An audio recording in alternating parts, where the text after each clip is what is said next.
جی بالکل ماہ رمضان کے آتے ہی مہنگائی کا ایک نیا طوفان جو ہے وہ برپا ہو جاتا ہے، اور اس سلسلے میں خود ساختہ مہنگائی کرنے والے اور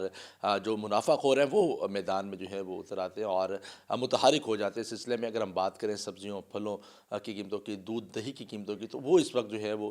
بڑھ چکی ہیں، اور ماہ سیام میں جو روزے دار ان کو بھی جو ہے وہ کافی مشکلات کا جو ہے وہ سامنا کرنا پڑ رہا ہے۔ دین اسلام اس حوالے سے کیا رائے رکھتا ہے اور علماء اکرام اس حوالے سے کیا کہتے ہیں؟ تو اس تمام تر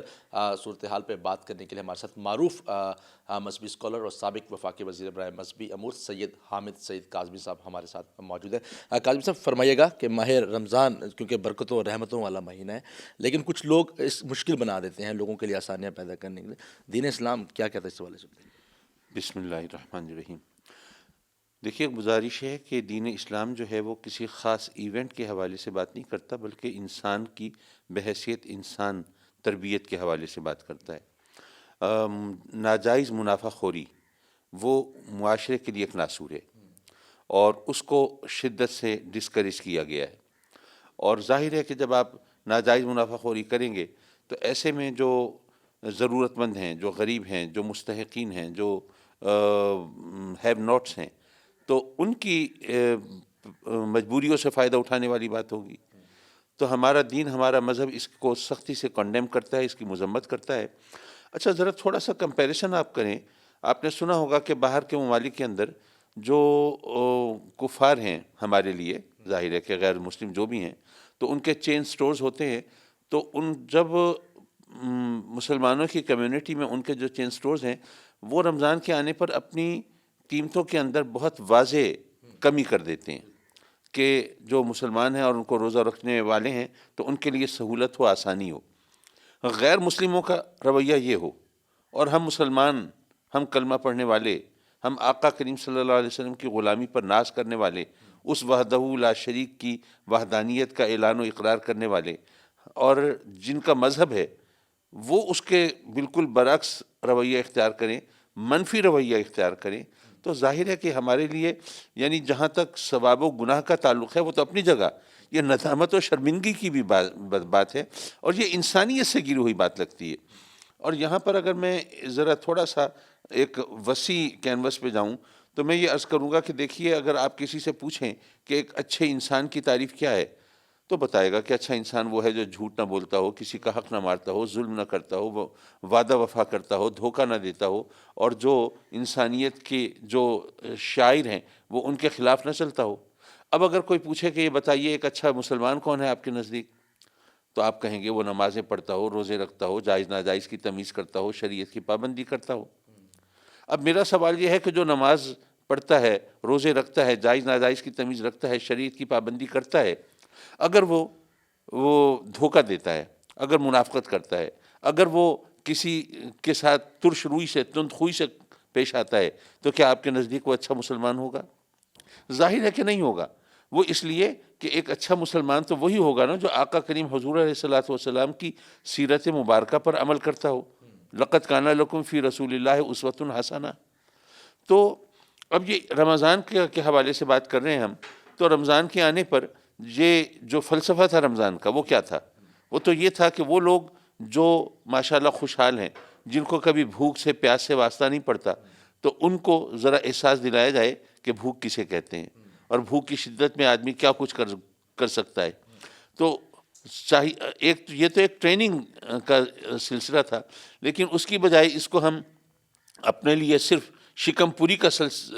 کر لیں، یعنی یہ تو ہمیں بھوک سہنے کی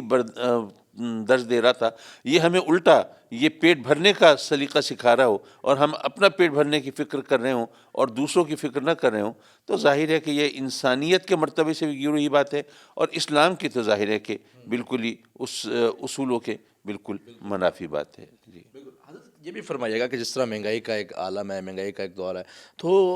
جو روزے دار ہے، متوسط طبقہ، سفید پوش طبقہ جس کو کہتے ہیں، جو کہ مانگ بھی نہیں سکتا ہے، اور تو ان لوگوں کے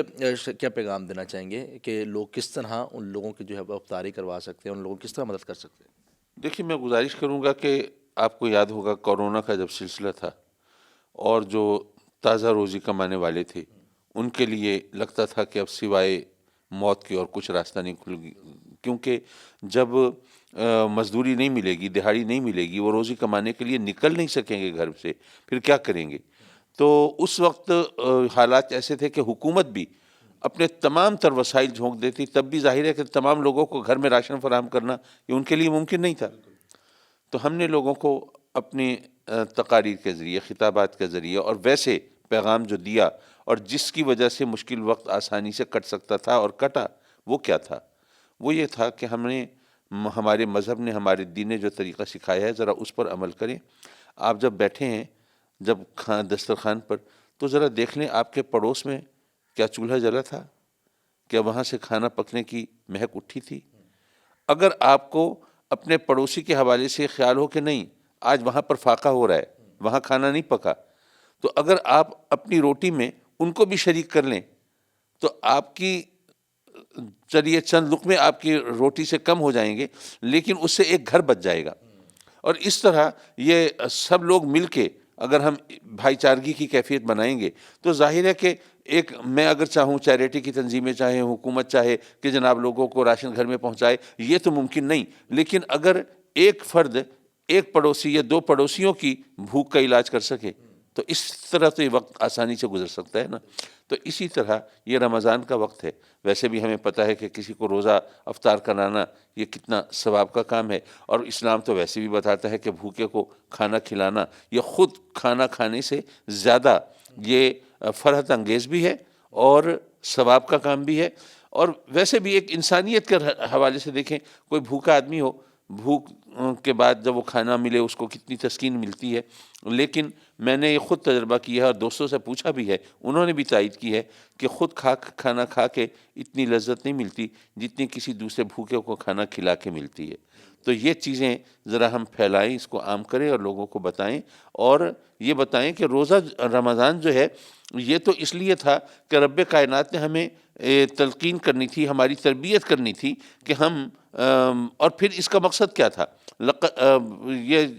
قرآن مجید میں جب رب کائنات نے ہمیں بتایا کہ روزہ کیوں فرض کیا گیا، کتب علیکم الصیام کما کتب علی الذین من قبلکم لعلکم تتقون، اس لیے کہ تم تقوی اختیار کرو۔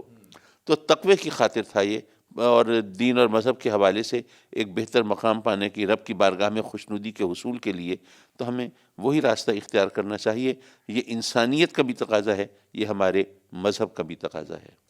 حضور آخر میں یہ بھی فرمائے گا کہ ہمارے جس طرح آج کل پولیٹیکل جس طرح کا ماحول چل رہا ہے، بیان بازی چل رہی ہے، پھر اب ماہ رمضان بھی جو ہے وہ آ چکے، تو روزہ مکروہ ہونے کے حوالے سے بھی جو ہے وہ کچھ چیم و گوئیاں جو ہیں وہ چل رہی ہیں ایسی بیانات کے حوالے سے، تو اس حوالے سے آپ کی کیا رائے ہے؟ دیکھیے بات یہ ہے کہ جیسے اب کہا جاتا ہے کہ جھوٹ بولنے سے روزہ مکروہ ہو جاتا ہے، اسی طرح یہ چغلی کھانے سے اور اس قسم کی چیزوں سے، یہ دراصل ہمیں یہ بتانا مقصود یہ تھا کہ روزہ صرف بھوکا پیاسا رہنے کا نام نہیں ہے۔ آپ یہ خیال کریں کہ جناب صبح صادق کے وقت سے غروب آفتاب تک بنیت عبادت آپ نے بھوک پیاس کو برداشت کی اور نفسانی خواہشات کی تکمیل سے احتراز کیا تو بس آپ روزے دار ہو گئے اور آپ کو روزے کا ثواب مل گیا۔ نہیں، روزہ دراصل اللہ رسول کے احکام کی تعمیل میں زندگی گزارنے کا نام ہے نا۔ تو اس طرح اگر آپ روزہ رکھتے ہیں اور جھوٹی قسمیں کھاتے ہیں، روزہ رکھتے ہیں اور لوگوں کو دھوکہ دیتے ہیں، روزہ رکھتے ہیں اور ناجائز منافع خوری کرتے ہیں، روزہ رکھتے ہیں اور لوگوں کے ساتھ معاملات کے اندر سختی برتتے ہیں، تو یہ آپ نے روزے کی روح کی نفی کی ہے۔ دیکھیے میدان محشر سے بڑھ کر تو کوئی معیار ہمارے نزدیک نہیں ہو سکتا نا، کہ ہمیں بتایا گیا کہ میدان محشر میں رب کائنات فرشتوں سے، کارکنان قضاء و قدر سے فرمائے گا کہ یہ جو بندہ تھا، یہ جب لوگوں کو سودا دیتا تھا، دکاندار تھا، تو ذرا نرمی برتتا تھا، ذرا مول تول میں ذرا ان کو فائدہ پہنچا دیتا تھا، تو یہ مخلوق خدا کو فائدہ پہنچاتا تھا، تو آج قیامت کے دن تم بھی ذرا اس کے معاملات کے اندر، حساب کتاب کے اندر ذرا نرمی برتنا۔ تو ہمارے لیے تو یہ سبق ہیں، اگر ہم ان کو فراموش کر دیتے ہیں تو اللہ رسول کو ہمارے بھوکے پیاسے رہنے سے کوئی غرض نہیں ہے۔ ٹھیک ہے، سابق وفاقی وزیر اور معروف مذہبی اسکالر سید حامد سعید کاظمی صاحب جو ہے وہ ہمارے ہمراہ موجود تھے، اور ان کی جانب سے جو ہے وہ یہی کہہ رہے ہیں، اور ان کی جانب سے بتایا گیا کہ روزے کی فضیلت کے حوالے سے جو ہے وہ بتایا گیا اس سلسلے میں، جس طرح موجودہ حالات میں مہنگائی کا ایک نیا طوفان جو ہے وہ برپا ہوا ہے تو لوگوں کے لیے مشکلات جو ہے وہ کھڑی ہو جانا، تو حضرت کا یہ بھی فرمانا ہے کہ ایک دوسرے کے لیے آسانیاں پیدا کریں، اور جو آپ کے ارد گرد کے جو لوگ ہیں، جو سفید پوش طبقہ ہے جو آپ سے نہیں مانگ سکتے، ان کا بھی جو ہے وہ اس مہینے میں جو ہے وہ خاص طور پر خیال رکھا کریں۔ جی